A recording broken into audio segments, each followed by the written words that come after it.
Hey, what's happening, everyone? So, if you couldn't tell, there's been a bit of a massive change in my content. I've been doing less drama content and more movie reviews, and this is for a multitude of reasons. I don't want to get into all the reasons in this video, that's not what this video is about, but long story short, it's a mix of being disgusted with the larger Sonic community, something that I've talked about on my Instagram, as well as just I feel like I'm becoming someone I don't want to be, and I don't really have a whole lot to say anymore. I've basically said everything I've wanted to, and I'm kind of running out of ideas when it comes to fandom drama related stuff. Not only that, but I'm feeling this kind of rejuvenated love for YouTube since I've been doing these movie reviews. Like, for example, when I was making Gotham Nebula 3, I felt more like I was trying to complete it just to kinda complete it, rather than challenging myself and doing something that I genuinely love doing. That's not to say I'm not proud of the video or that I don't like the things I said in it. I think it's a really good video and I did work really hard on it. But once I finished Gotham Nebula Part 3,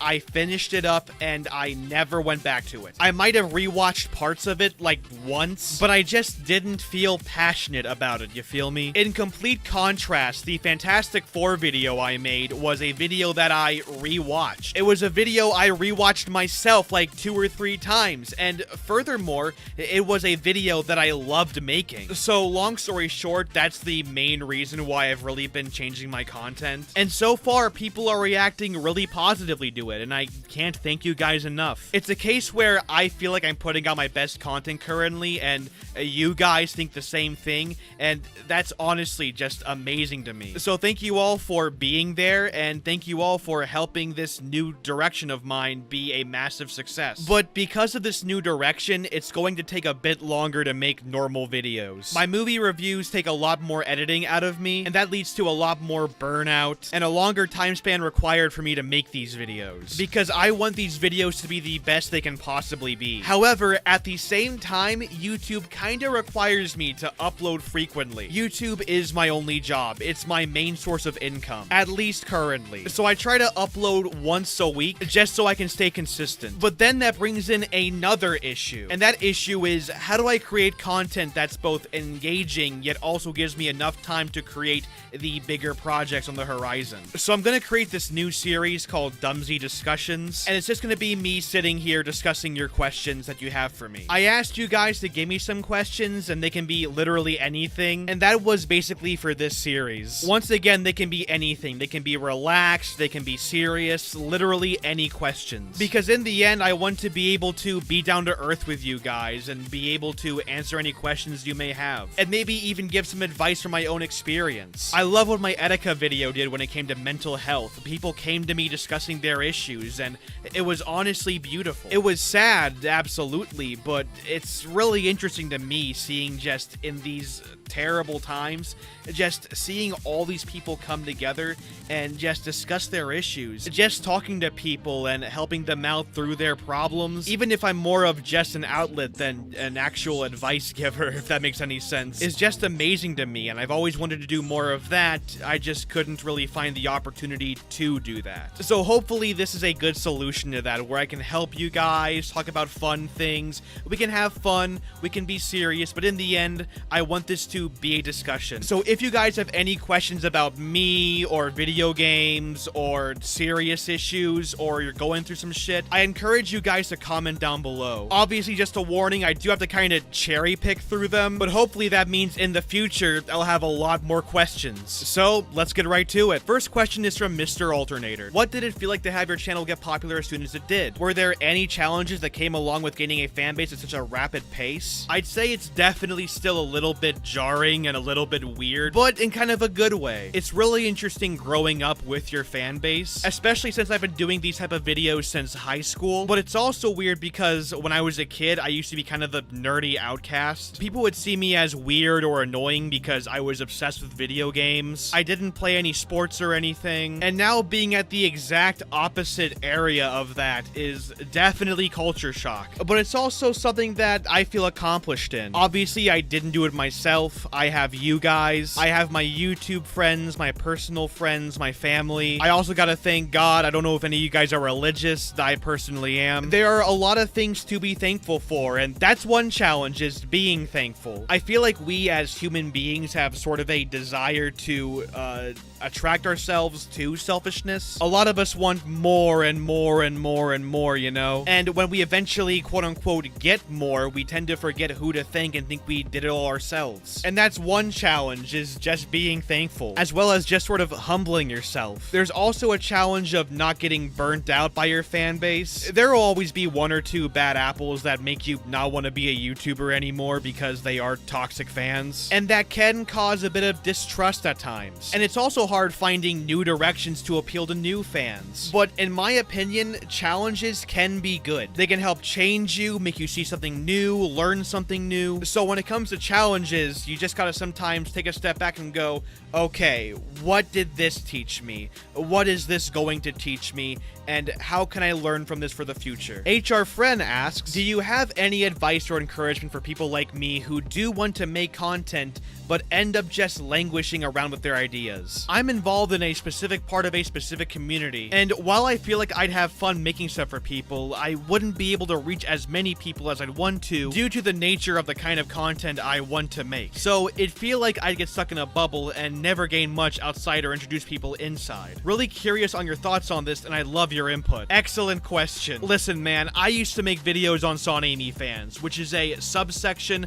of a subsection. My advice is you shouldn't really be worried about the topic all that much. In my opinion, you should be thinking about your style more. What kind of style do you want in your videos? What kind of humor do you want? How do you want to take on a topic? Personally, my style is rooted a lot more in modern meme culture. I am a big fan of surrealist meme humor. I've always been a fan of that. But there's also a more underlying practical use to that. That usage being, it attracts people who probably aren't into Sonic or Sonami. So you have the core Sonic fans who come in for the Sonic content, while you also have new people who aren't into Sonic watching for the humor or to see the cringy fan get roasted. At least that was the terminology in 2016. But yeah, my advice is just find a style that's interesting. Take inspiration from other people if you need to. That's what I did. Just simply find something engaging. And don't worry about the topic too much. From R. Cole, is YouTube a fun job or stressful? Whenever you post a video, do you have the gut feeling that your video will be demonetized or claimed? Honestly, man, it's a bit of both. It's stressful because you get into drama sometimes, and that really sucks. And just trying to get a video out by a deadline is also kind of stressful. But some of these stressful things, these stressful challenges, in my opinion,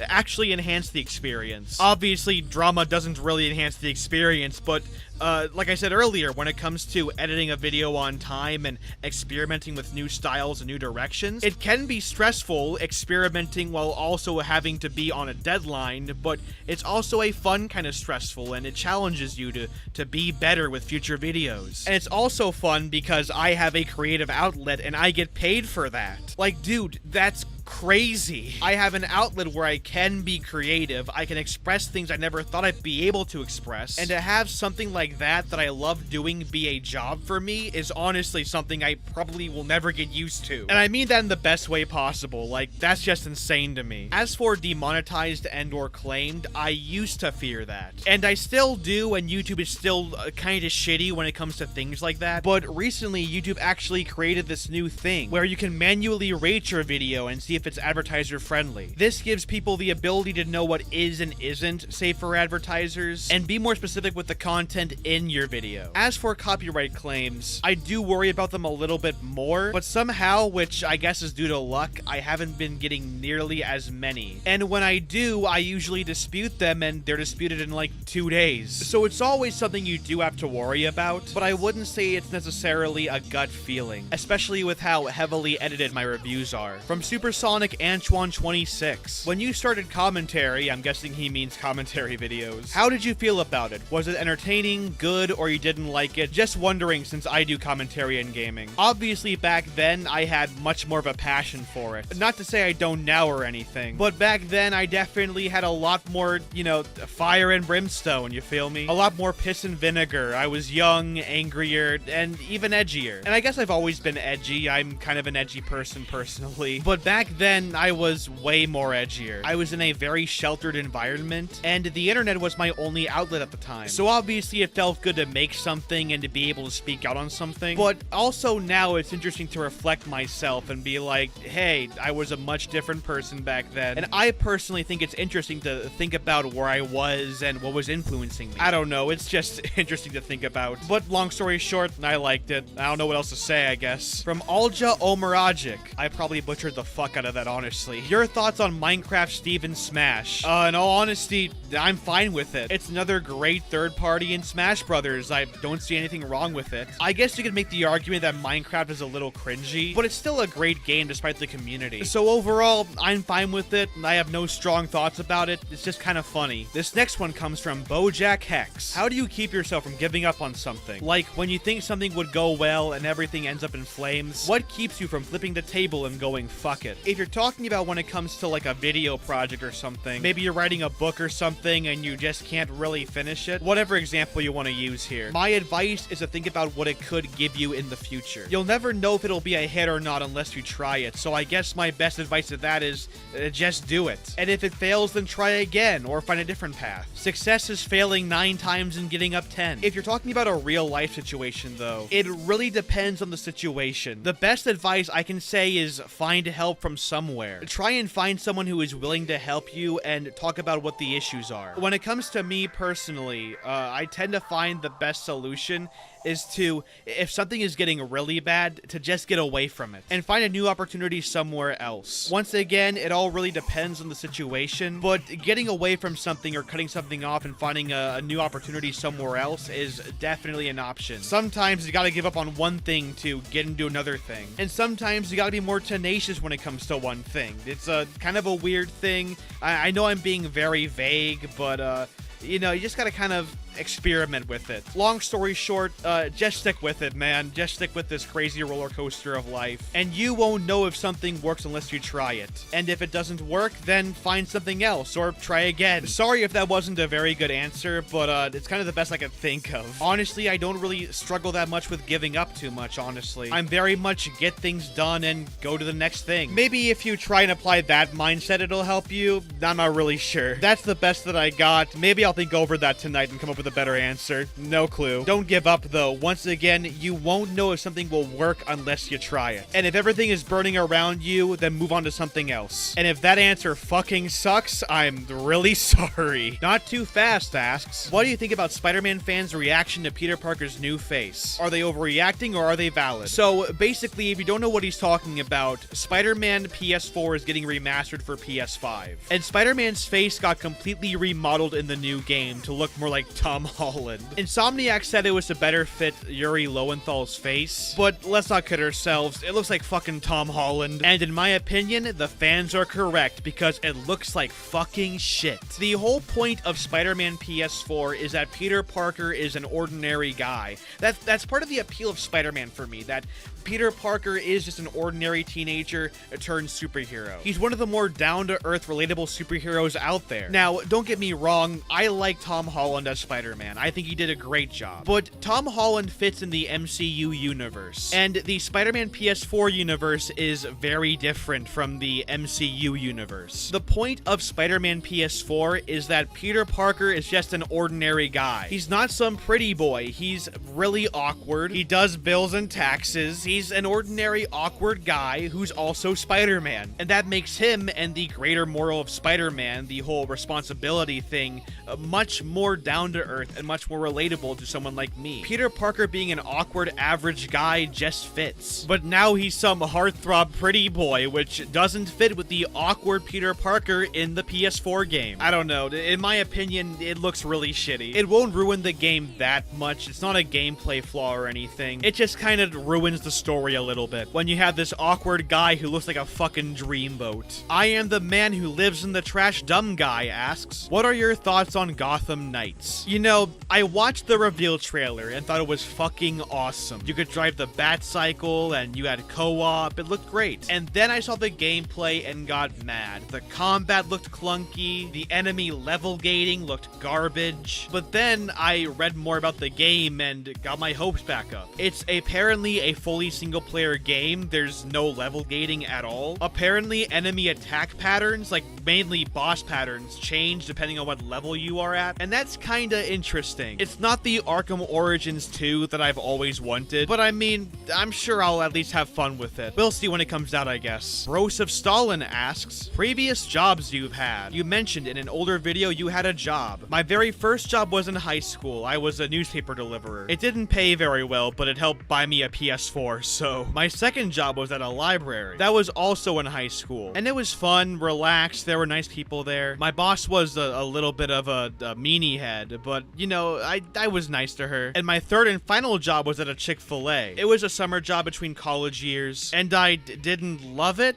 but it also taught me a lot. It's good for a resume, I guess. Plus, it helped me buy certain things that would go towards this YouTube channel. In other words, I made money to make more money and to pay off some college bills and put them in savings for textbooks. Biotoxin asks, is it hard being a YouTuber? I've heard from some that it is, but from some that it isn't. Depends on the day, man. It's certainly challenging, but it's also rewarding. I love making videos. I love being creative. I don't love drama. I don't love Susan or her batshit policies. There are things to like and not like, but overall, it's hard, but sometimes that's not a bad thing. What got you interested in the emo rap genre? It started off completely ironic with the young lean and the sad boy shit, and at first I was listening to it ironically, and then I actually started fucking with it. And then through a story, I found bands like Family Pet, shit like Oliver Francis and X. I actually remembered hearing the term emo rap for the first time and looking up a playlist. I listened to Young Lean, but that was more of a cloud rap thing in my mind. And so I was thinking, oh man, this emo rap thing, I'm gonna be able to cringe at it. It's gonna be cringy. And then I listened to Leanin' with the Grey Goose by Oliver Francis. And at the time, I was kind of, you know, wanting to be with this one girl. That's a whole different story, man. But basically, I was like really emotionally attached to her and shit. And that song, Leanin' with the Grey Goose, that just like related to me. Some of the shit Oliver was saying. Shit like, I just need a friend, shawty, lately I've been lonely. Like, dude, at the time, that was like super relatable. I was like, oh yeah, I relate to that. I need a friend. I want my waifu. And eventually that girl and I then dated. She cheated on me and I got even more into the emo rap genre. Just cause, you know, I was heartbroken. I'm like, oh, she left me. So I got more and more into these emo rap groups and emo rap bands and emo rap artists. So it's a mix of a heartbreak and just genuine interest in it. And our last question is from Bailey Dix. Who or what inspired you to make the sort of content you do? Was it a specific person or was it something else? I have a lot of inspirations and they change over time, but just to give a few standout ones. For my older videos, definitely Leafy and Pyrocynical influenced the style of my videos. And I know she's kind of a bad word now, but Sonic 93 is an inspiration to me. She may be a really shitty human being. She still did some good for me in the commentary community. And I really don't want to just deny that because her videos didn't age well and because of some drama that happened. She served her purpose, but she became the villain, you feel me? Anyways, I digress. Over the years, I've gained more and more inspirations. Moist Critical is a big one because he's just so down to earth. Same for Mutahar. And as of currently, people like Pyrocynical and Too Mad are really inspiring the type of humor I want to do. I'm sure there'll be more and there are probably some I'm forgetting, but those are currently the big ones. So anyways, those were all the questions. Thank you all for watching this video. If you guys have any questions for me, whether it be video games or on life or whatnot, I implore you to comment down below. Thank you all for watching. Thank you all for the great questions. And sorry if my answers were kind of shitty. I love you all. I hope you all have a great night. And I'll see you guys on the next Dumbsville video. Fuck you in the lanes you came with. Me and you ain't on the same shit. You ain't in my lane, bitch, nah. Throw that shit in fifth, rollie on my wrist. Ay, baby, you a star, I'm my only wish. I'm counting blue hundreds, I'm too money. Ay, and my little bitch, she too lovely. Yeah, hanging up and calling me right back. Ay, baby, why you calling me like that? Yeah, getting high with the seat, lay back. Baby, gon' relax, yeah. Hey, they don't know the half, yeah. No matter what happened, I got your back. Baby, that's the facts, yeah. That's the facts, yeah.